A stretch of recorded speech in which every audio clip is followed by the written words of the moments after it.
Dumelang, welcome to another fire episode of the Mobile Schools podcast. Normally we talk about technology around the world and how as Africa, as South Africans, as black people, we can use some of that technology or even come up with our own solutions technologically based that can improve the lives of our people, the development of our nations. But today I wanted to talk about Operation Dudula. So in South Africa at the moment, there's this Operation Dudula movement.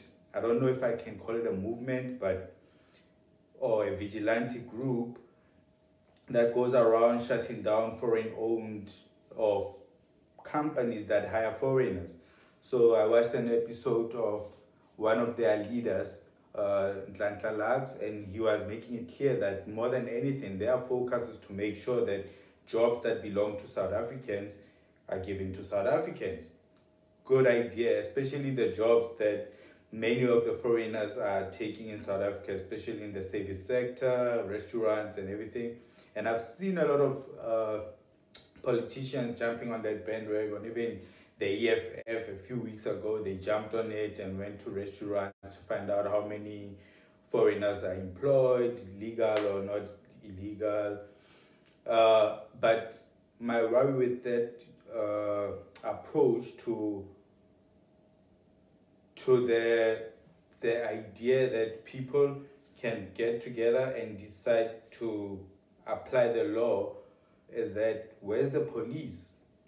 And as Nhlanhla like said on the episode of Podcast and Chill, is that they're also going to march to police stations because the police in South Africa are more corrupt, and everything that happens in this country is a result of a stateless or a police system that's really not working. So if we talk about, Nigerians are bringing in drugs, there's a big chance that they're working with the police. If you talk about, foreigners are allowed to sell without permits, there's a big chance that the Metro Police, who should make sure that people have permit to sell in these places, especially in taxi ranks, have papers to sell in those places. And there's now the issue of, a lot of RDP houses, which were meant for South Africans, are now being given or occupied by foreigners. First of all, they would not just walk in there. So there's probably a South African who got that house and decided to give it or sell it to a foreigner. But even that is not their fault. If they had jobs, if they had income to pay for the electricity, to pay for the extension of the house, because there's a lot of people who live in RDP houses who've done amazing things with those houses. So let's not take that away. But I wanted to talk about the movement taking place also on social media platforms and the fact that they do not have concrete ideas of how to approach this situation of unemployment in South Africa. And I'm not an expert in this, and I'm definitely gonna stick to technology talk, but my worry with that is that we've seen how social media platforms are now silencing nations. Like Facebook is pulling out of Russia. Russia has responded by banning them. So we are in a situation where even if people organize on WhatsApp, we will never know. We saw this happening in June last year, where people are still confused about how did people get so organized. People died and people didn't get arrested. You know things are really bad when you live in a country where people die and there's protest and not a single person gets arrested. Even people caught on tape committing the crimes were not put into justice. And this is when vigilante groups like Operation Dudula come into play. So in terms of what can we do to make sure that this doesn't boil down to being seen as like, this is just a xenophobic movement, as many people believe it is. I personally think sometimes they have like very xenophobic views about their approach and how the foreigners. So a simple situation is that when they say, because they're in collaboration with another movement called Put South Africa First, and if you say put South Africa first, who are you talking to? Who should put South Africa first? Is it the people who hire these illegal foreigners knowing that they're not going to pay them well, knowing that they can take their tips so they can pay for electricity, which they don't pay for, since we saw what happened a few weeks ago with Tshwane just going into these big businesses and switching off their electricity because they owe them millions. I'm not saying Operation Dudula should organize. I'm saying the South African government, the ANC, should be kicked out of government. We're starting to become one of those countries that do not have like good leadership, and every time somebody stands up and say, I'll be your leader, because we're so desperate of good leadership. And I'm not saying Tlantla Labs or Operation Dudula is not well led, it's super well led. And you guys can accuse him of being like a cheese boy, he was educated in like suburbs, but it doesn't change the fact that he still lives in Soweto and he has to face these issues of drugs in the community, crime in the community, the police being useless in the community. So what is it that the social media platforms should do, or they are going to do, is that now they are going to remove certain people. We've seen it in the US when they were like, they even removed the president of the US at the time, Donald Trump, because of the January 6th insurrection. So it's going to be problematic when they start saying, okay, we need to remove these 4 people. And as soon as you remove those 4 people are still going to communicate with each other, either on Telegram or on WhatsApp. And now the government is going to find it even more difficult to understand what's going on. It's already difficult for them to find out what's going on with information right in their face on Twitter. Now imagine if now they don't know that there's a group on Telegram with over 5,000 people talking about places where they need to go, drug dealers they need to attack. And honest to God, what Tlantla said is true, in the sense that we are not a criminal movement. We've never killed anyone. There's never been a situation where wherever we go, there's people being killed or chased out. Most of the cases is when somebody tries to act tough. But there's this need for new leadership to a point where you have people on Twitter supporting the movement, and it's just desperation on my side. I honestly believe that a lot of these problems should be targeted at the government. So when they say they're going to shut down police stations, 100% agree with that. When they say we're going to the Mall of Africa to see how many people are South Africans, 100% support that. But to target a woman who's sitting at a corner selling majakatada, maskopasi, come on guys, like, no, there's something wrong, and it's all the government's fault. So the problem now is that who do we vote for? Because all these movements, they can happen on Twitter, but we never know where they end up. Hence, you have a situation that happened in 2018 where people like Benna Boy were sharing videos that were not in South Africa, saying, oh, my people are getting killed in South Africa, and people are like, yo, that's not even in South Africa.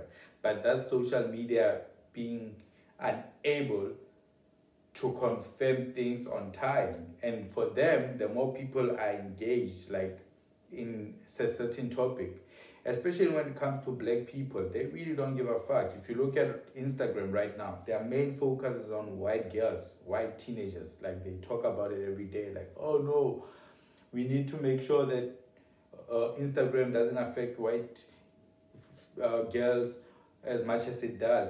Black dudes on Instagram in America, they have guns promising each other to kill each other. They're like on Instagram with guns pointing at the camera saying, hey, meet me at this place, I'm gonna shoot you. Nobody's asking for that content to be deleted. They're making songs about killing people.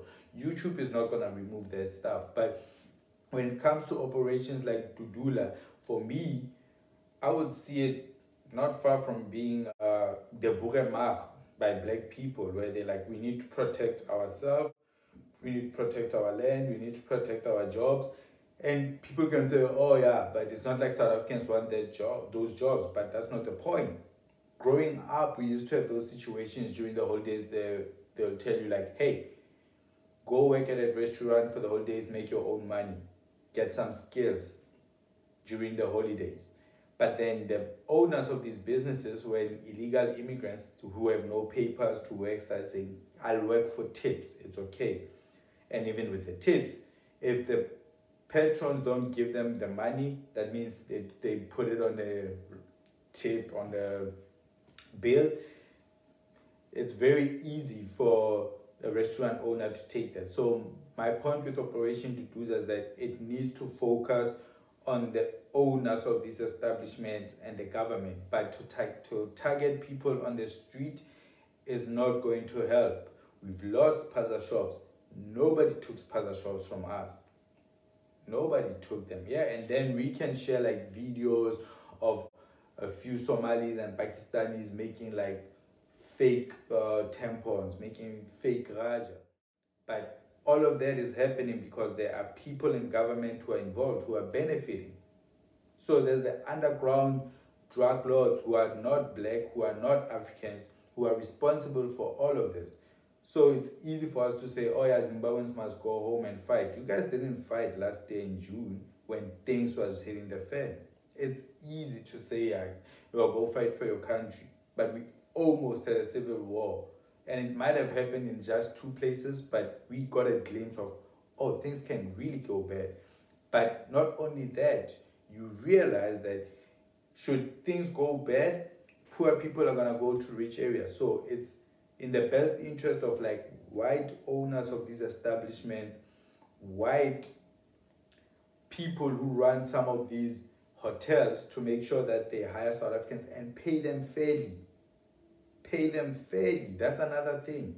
They don't pay people who work in restaurants fairly. That's why South Africans don't want those jobs. But if you go to a lot of countries, people are getting paid a salary. They get benefits, and these are just waiters and waitresses, and they go up, they become managers. But in South Africa, it's weird. A restaurant doesn't mind putting some white kid who just came out of rehab and make them a manager, and already that bumps up their CV, like, oh, you were a manager at this restaurant that had like 15 other people. But the fact is, there's probably a Zimbabwean there who probably has a work permit who should have been the manager. But because it's going to give them power and they're going to have to pay them what they deserve, they'd rather give it to like their white nephew or niece or uncles, whatever.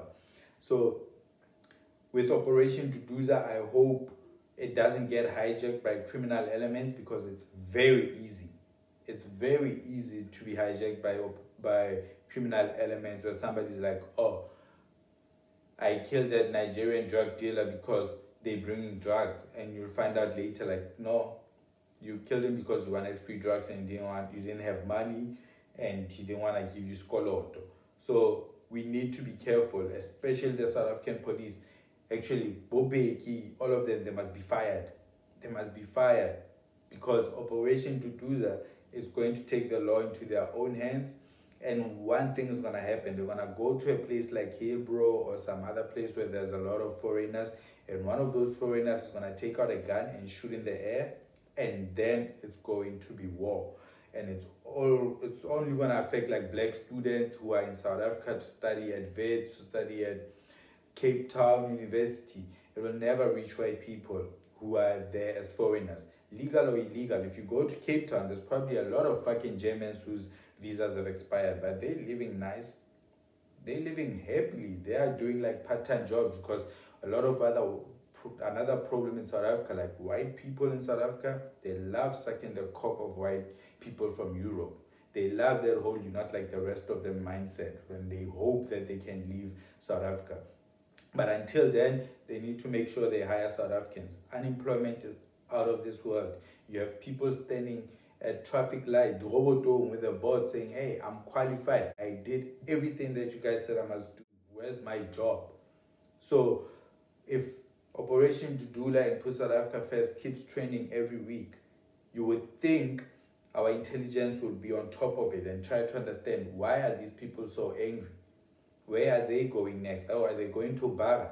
No, the police must go to Bara first and remove those people before something happens. But no, they're not going to do it, because the police go there, take free food from all these people who are selling there illegally, take money from those people who are selling drugs, and then we end up with this situation. But let me just remind you, do not share, do not like, do not comment.